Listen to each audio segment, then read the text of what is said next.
Hello, it's Dr. Tracy Schroyer, and I am providing another tidbit from the Central Ohio Association for Talent Development 2021 conference that I attended. And this comes from my own breakout session. So, my breakout session was called Pitching a Pilot, a Case Study in Taking Microlearning from Concept to Reality. And one of the things I had done in the last couple of weeks is reached out to people I am friends with on Facebook and asked if they knew what microlearning was. And that is a newer term to people who are not within the learning and development community.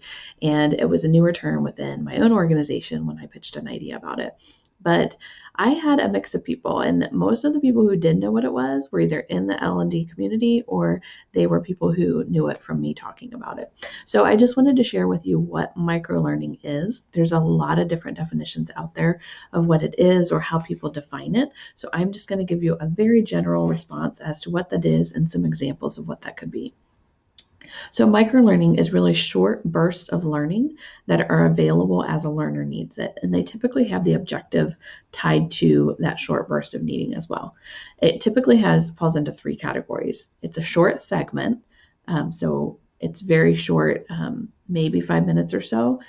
It could be a little bit longer.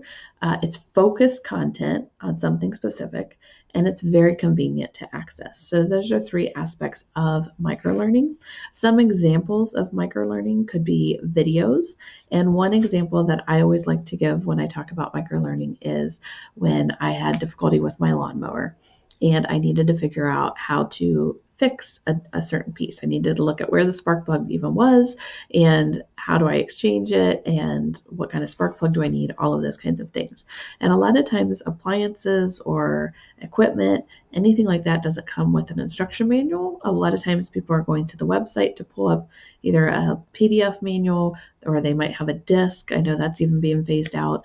But what's the first thing I did? I went to YouTube to try to find where can I get, a 2-minute video. Typically I'm looking at a minute and a half or something like that, a short burst of information that I can pull back. It's focused on what I need. So I don't want to learn about everything related to this lawnmower, just specifically, I might have looked at a few different ones. One, where is the spark plug? I wasn't sure exactly where to find that. The other one was, what kind of spark plug do I need to change it based on the kind of lawnmower I have? And then, if other things happened, how do I fix those? So videos are only one method, and my example of going to YouTube to find how to do things with my lawnmower to fix it is only one example. Podcasts can also be an example of microlearning.